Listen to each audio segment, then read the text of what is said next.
El problema de la libertad de expresión no es, como se quiere hacer creer, una pugna privada entre el presidente de la República y algunos propietarios de medios de comunicación, ni tampoco solo contra los periodistas que, según la Secretaría de Información de la Presidencia, actúan bajo las órdenes de esos 4 dueños de medios de comunicación. El acoso a las libertades de información y comunicación es de todos, como lo han señalado los relatores de Naciones Unidas y la Comisión Interamericana de Derechos Humanos. La ex asambleísta constituyente Marta Roldós ha realizado un estudio de las disposiciones que afectan a esas libertades en el proyecto de Código Penal presentado por el presidente Correa a la Asamblea Nacional. Economista, buenos días, bienvenida a Contacto Directo. Muy buenos días. Mire, este código es gravísimo porque convierte la información pública de los actos públicos en información secreta. Es decir, que no nos podemos enterar, que es el mínimo requisito para la transparencia de qué es lo que está haciendo el Ejecutivo. A ver, ya vamos a ver caso por caso, porque hay artículos precisos para que la gente tenga una idea correcta de esto. Pero primero una visión global de lo que usted ha detectado en su investigación. ¿Qué es lo que se persigue con estas disposiciones dispersas que aparecen así en el proyecto del Código Penal? Pero están dispersas, pero van a un objetivo. Mire, que no se puede denunciar. Quienes hemos presentado denuncias en este país no hemos sido los paladines que nos hemos encontrado con las cosas. Ha habido cientos de ciudadanos que silenciosamente nos han avisado, nos han advertido, nos han dicho, vean este memorándum, vean esta información. Así llegó a nuestras manos todo el tema de la contratación directa, por donde aparecieron los contratos de Fabricio Correa. Así ha llegado la información también sobre el tema de las cuentas que movieron 500 millones de dólares, por lo menos 2 cuentas del Banco del Pacífico, acá del Ecuador, en el Pacific National Bank, provocando una multa de 7 millones de dólares al Ecuador, y ahora además haciendo uso adelantado de estas disposiciones que todavía no están vigentes. El gobierno no ha querido decir quién tiene esas 2 cuentas que han costado que el país pague una multa de fondos públicos, porque sí son fondos públicos los del Pacífico, porque fue un banco de salvataje.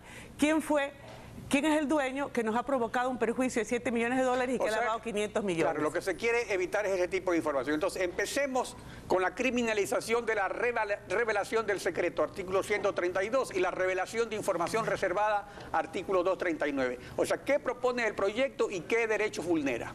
Mire, el proyecto es muy sencillo. Dice, el que teniendo noticia por razón de su estado, oficio, empleo, profesión o arte de un secreto cuya divulgación pueda causar daño y lo revelara sin justa causa, será sancionado con pena privativa de libertad de 6 meses a 1 año. Primero, no se define qué tipo de secreto, no se define qué es esto de causar daño, no se define por qué tiene que haber secretos en el sector público. ¿Cuáles son los secretos que tienen que haber en el sector público? En eso las normas son bien claras, lo público debe ser público. En este país estamos al revés.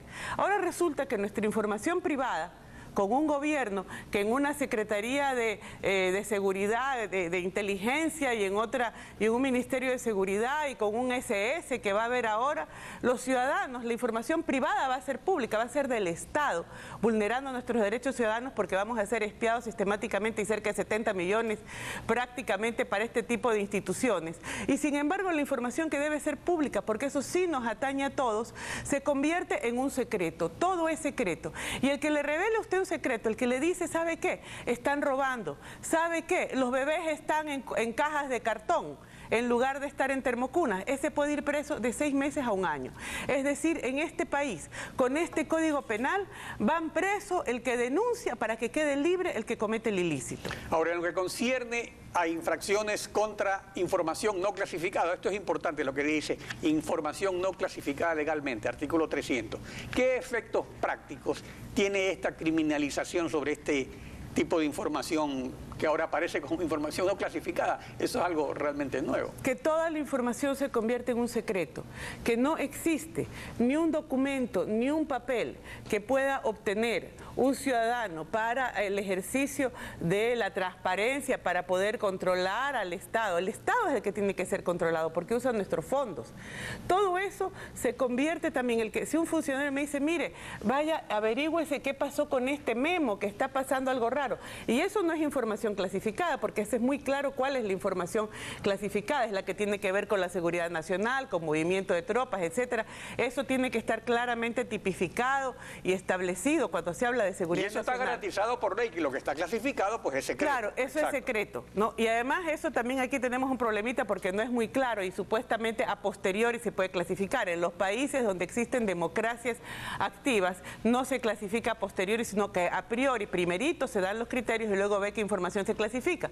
Porque si no se puede convertir en clasificación los procesos digestivos de los ministros que comen cheques, ¿no? Y entonces ya no puede salir nada al respecto. Pero aquí lo interesante es esto, al decir que no está clasificado que no está como información clasificada, quiere decir que es todo. O sea que es decir que todo aquello que no tenga que ver con la seguridad nacional y que tenga realmente un secreto, que es todo, el 99% de la información, resulta que también está penado. Eso es que es lo importante. ¿Y cuál es la pena sobre esto? 6 meses a 1 año. Nuevamente, cualquier funcionario que le diga a usted, se acabaron las vacunas, sin que le hayan autorizado a decírselo, puede ir preso de 6 meses a 1 año, porque dio información no clasificada, porque tiene que ver primero una pregunta para ir y diga... Entonces, pero se debe establecer entonces un reinado del terror, o sea, nadie va a poder hablar, nadie va a poder decir nada, porque justamente ahora, entre los despidos, algunos de los médicos de los hospitales está porque incluso le presentaron carpetas al presidente diciéndole que están cerrados los quirófanos, en Quito, diciéndole en Guayaquil de que no había medicina y resulta que a eso los votan. Entonces ahora no solo que les van a comprar la renuncia, sino que lo van a meter a la cárcel. Es que de eso se trata del reinado del terror, y usted lo dice bien, este proceso de las denuncias no está desvinculado de esto, está profundamente vinculado. Mire, la mayor parte de la gente que le pasa a uno información sobre ilícitos, sobre atentados a los derechos que están sucediendo, sobre actos graves de corrupción, son funcionarios públicos, gente decente, gente que se preocupa por su país, no los corruptos están bien en la cúpula. Son justamente esta gente que advierte, mire lo que pasa con las ambulancias, mire por favor lo que pasa con esto, y que advierten además porque de eso depende la vida de los ecuatorianos más pobres. Entonces, ¿qué pasa? Que se va a volver también un delito que algún funcionario judicial revele el secreto que el papá de un ministro violó a una niña de 13 años y la dejó embarazada. De eso se trata, que ya no vamos a poder decir nada que afecte al poder, aunque el poder cometa o se ampare a gente que cometa actos ilícitos o delictivos. De eso se trata. Ahora, justamente esa es la otra parte, y estamos viendo las diferentes áreas. Hay una que es muy importante, porque una fuente legítima y fidedigna que mucho aporta a la información ciudadana es la de tipo judicial. Uno recurre incluso cuando se presenta una denuncia, bueno, los documentos judiciales. ¿Cuáles son las restricciones que se impondrían en el área judicial según este proyecto de Código Penal? Mire, usted ni siquiera puede comentar sobre una audiencia. O sea, las audiencias supuestamente tenían que ser públicas, ahora las audiencias pueden ser cerradas. Si usted comete desacato contra el juez, no es que va como en otros países que le ponen 1 mes de cárcel, en otros países cuando uno comete un desacato, es decir, usted llega en la corte y le va a pegar al juez, lo mandan pues al señor a que se tranquilice. Bueno, pero eso es lo que le pegan a los jueces, pero el problema aquí no es ese.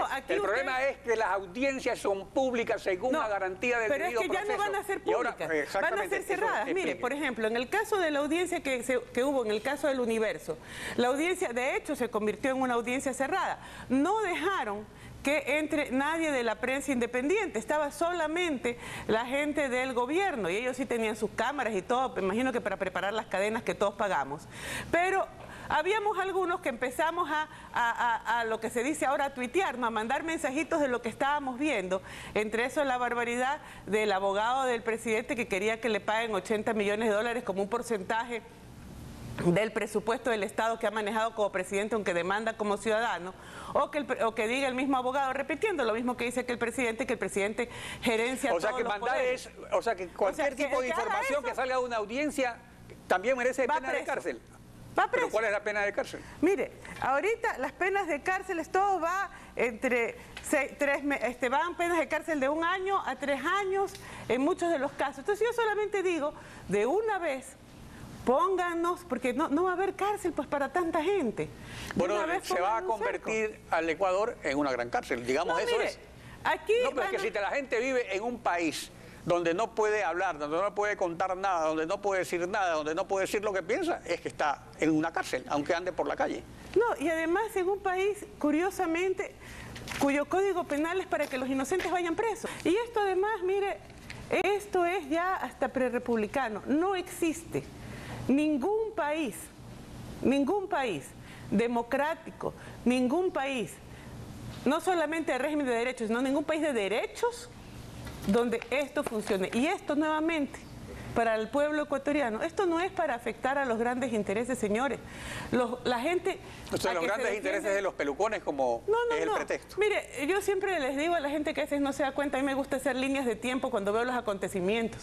Y por ejemplo, la denuncia contra el Universo no la publican ni bien sale lo de Emilio Palacio. La publican cuando salió en primera plana. Las fotos de la Lanza, cuando salió en primera plana, las fotos de los bebés en cajas de cartón. ¿Quién va a defenderlos, señores? ¿Quién va a defender a los más pobres, de los más pobres? Cuando los atropellos que sufran se vuelvan un secreto. Cuando una niña de 13 años puede ser violada y embarazada y quedar esto en la impunidad y se deja ir al violador. ¿Quién va a defender a los más pobres cuando de nada de esto se puede hablar? Yo viví en México. En México, el 2 de octubre del 68 hubo una masacre, Tlatelolco. Asesinaron a estudiantes, cientos de heridos, la gente llegaba corriendo ensangrentada a la Avenida de la Reforma. ¿Y usted sabe qué salió al día siguiente en los medios? Nada, nada, no salió nada en la televisión, no salió nada. Esa era la crónica de la desesperación de toda la gente que vivió la masacre del 68. Si no hubiera habido una cronista internacional como Oriana Falachi, que resultó herida en ese evento, y eso salió primero afuera, no se hubiera sabido de la masacre en México el 68. Por eso no podemos permitir este silencio. Este silencio ampara la corrupción. Este silencio ampara el atropello de los derechos, y de los derechos además de los más pobres, de los más desposeídos del Ecuador.